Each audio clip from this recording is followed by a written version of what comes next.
Assalamualaikum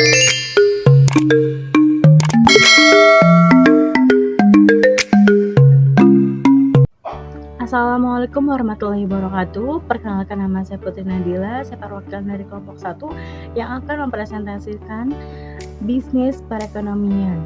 Saya di sini nggak hanya sendiri, saya membawa anggota saya. Ada Della, ada Endang, ada Kania, ada Azril, dan ada Renaldi, dan juga ada Toyibah. Langsung saja kita mulai presentasi kami.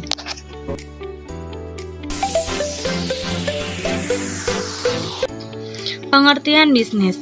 Bisnis adalah suatu organisasi atau individu yang menjual belikan barang atau jasa kepada konsumen yang mendapatkan keuntungan atau laba.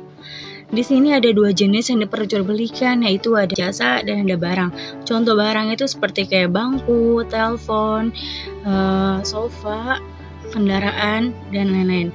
Kalau jasa itu seperti kayak tukang cukur, pijit, terus pengacara, dokter, dan arsitek, dan yang lain.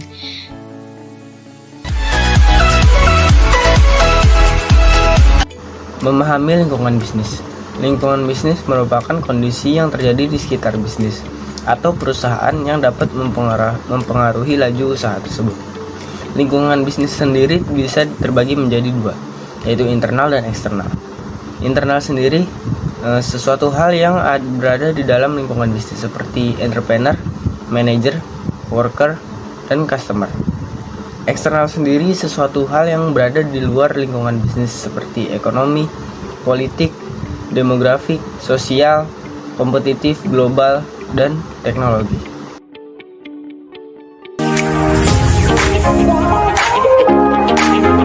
Sistem ekonomi.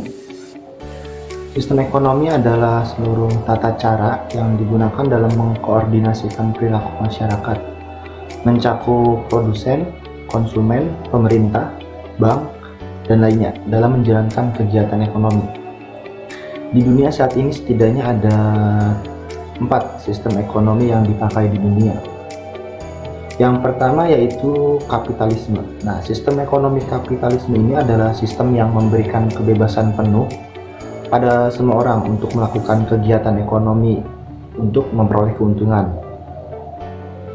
Jadi di dalam sistem ekonomi kapitalisme ini, setiap individu memiliki hak penuh untuk mengambil manfaat atas harta atau kayanya sebagai alat produksi dan untuk berusaha. Lalu dalam sistem kapitalisme ini, negara hanya berperan sebagai pengawas, jadi negara tidak dapat melakukan ikut campur ya. Contoh negara yang menganut kapitalisme yaitu Amerika Serikat dan Jerman. Lalu sistem ekonomi yang kedua yaitu komunisme atau disebut sistem ekonomi komando. Sistem ekonomi komunis ini adalah sistem ekonomi yang semua kegiatan perekonomian di dalamnya disediakan oleh negara. Jadi dalam sistem ekonomi komunis, seluruh kegiatan perekonomian diatur dan ditetapkan oleh pemerintah, baik dari produksi, distribusi, dan konsumsi hingga penetapan harga. Contoh negara yang menganut komunisme adalah Republik Rakyat Cina, Kuba, lalu Korea Utara. Yang ketiga, sistem ekonomi yang ketiga yaitu sosialisme. Sistem ekonomi sosialisme ini adalah suatu sistem ekonomi yang dalam pelaksanaannya diatur langsung oleh pihak pemerintah. Sistem ini kadang juga disebut sebagai sistem terpusat atau sistem ekonomi terpusat, di mana semuanya harus diatur oleh pemerintah dan dikomandokan dari pemerintah pusat. Pihak pemerintah berperan penuh dalam mengawasi semua kegiatan ekonomi. Contoh negara yang menganut sistem ekonomi sosialisme ini adalah Finlandia, Indonesia, dan juga India. Lalu ada dari ketiga sistem ekonomi yang di atas itu ada sistem ekonomi campuran, yaitu di mana sistem ekonomi campuran ini adalah sistem ekonomi yang mengkombinasikan karakteristik pasar bebas, komando, dan pasar tradisional. Sistem ekonomi campuran dianggap sebagai sistem ekonomi yang paling fleksibel, di mana mengkombinasikan 3 sistem ekonomi agar dapat menutupi kekurangan dari masing-masing sistem ekonomi.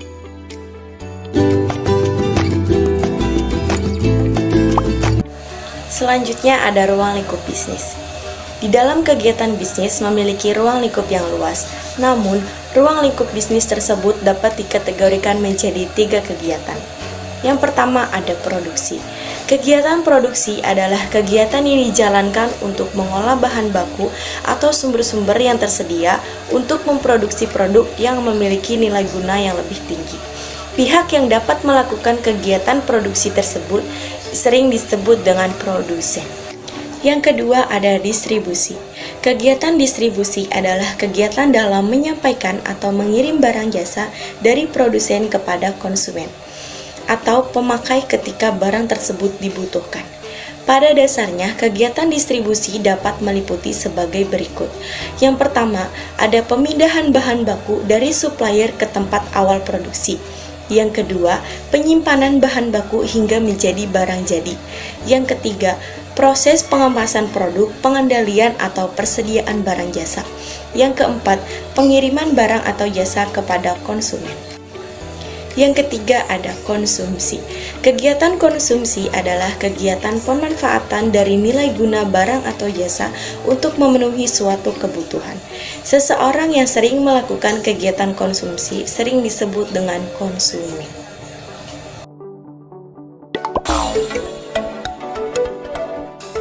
Teori ekonomi adalah cabang ilmu untuk menyusun model analisis ekonomi untuk menjelaskan garis besar perilaku sistem ekonomi. Teori ekonomi dibagi menjadi 2. Yang pertama makro. Makro adalah mempelajari mekanisme perekonomian secara keseluruhan. Teori ini meneliti fenomena ekonomi yang sangat luas. Contohnya mengukur tingkat pengangguran, inflasi, hingga reaksi yang melanda suatu negara. Tujuan dari ekonomi makro itu adalah untuk memahami peristiwa ekonomi, merumuskan dan memperbaiki kebijakan yang berlaku. Yang kedua adalah ekonomi mikro. Ekonomi mikro adalah ilmu mempelajari peristiwa individu dari rumah tangga produksi dalam membuat keputusan untuk mengalokasikan sumber daya yang terbatas.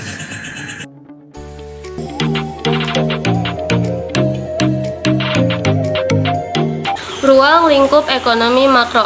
Ekonomi makro ini membahas hal yang terkait dengan ketersediaan lapangan pekerjaan, tingkat pengangguran, dan hal yang terkait dengan inflasi dan deflasi. Ekonomi makro memiliki beberapa kebijakan yang diantaranya seperti kebijakan fiskal. Kebijakan ini mengatur tentang pendapatan dan pengeluaran dari suatu negara. Pendapatan negara dapat dihasilkan dari pemungutan pajak yang dilakukan oleh setiap warga negara. Selain itu, pendapatan negara juga dapat dihasilkan dari hal di luar dari non-pajak seperti denda, lelang, gratifikasi, dan pemberian dari negara lainnya. Sedangkan untuk pengeluaran biasanya mengenai kegiatan impor barang dari luar negeri untuk memenuhi kebutuhan pokok dalam negeri.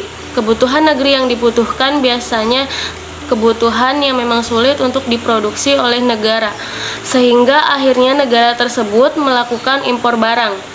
Yang kedua yaitu kebijakan moneter. Kebijakan ini juga adalah kebijakan yang menjadi pembeda dari ekonomi mikro dan makro.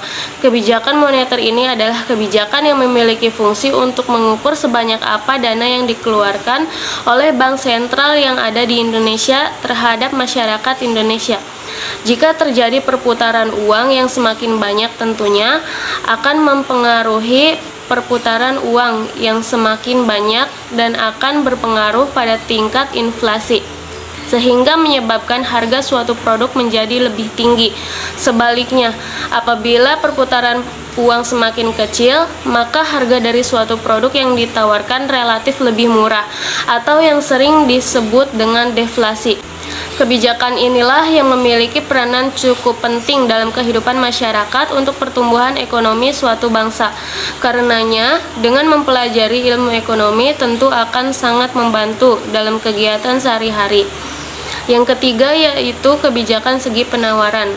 Kebijakan segi penawaran ini memiliki fungsi untuk menyeimbangkan neraca keuangan dalam sebuah perusahaan maupun negara. Karenanya, wajar jika perusahaan membutuhkan orang yang ahli dalam bidang ilmu ekonomi. Dengan ilmu tersebut, diharapkan segala pengelolaan keuangan, terutama yang berkaitan dengan produksi, dapat ditekan seoptimal mungkin dan tetap dapat menyeimbangkan kualitas produk, sehingga produk yang dihasilkan dapat lebih berkualitas.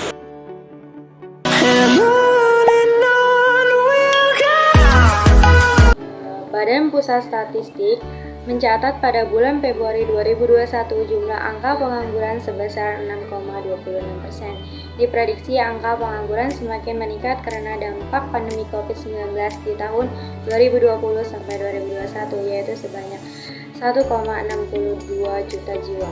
Pengangguran merupakan orang yang termasuk ke dalam angkatan kerja usia antara 15 sampai 64 tahun yang tidak bekerja atau sedang mencari pekerjaan. Jenis-jenis pengangguran. Yang pertama ada pengangguran friksional, yaitu keadaan di mana suatu wilayah tingkat penganggurannya mencapai 2 atau 3% dari total tenaga kerja. Yang kedua, pengangguran siklikal.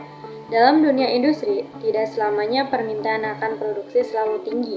Ada kalanya daya beli konsumen menurun dan menyebabkan produksi atas barang atau jasa juga ikut menurun. Yang ketiga, pengangguran struktural, yaitu kondisi di mana munculnya pengangguran karena perubahan struktur dalam kegiatan perekonomian pada suatu masa. Yang keempat, ada pengangguran teknologi, yaitu penggunaan teknologi terus berkembang dari waktu ke waktu. Pekerjaan yang sebelumnya dijalankan oleh manusia lambat laun digantikan oleh kecanggihan teknologi yang disebut dengan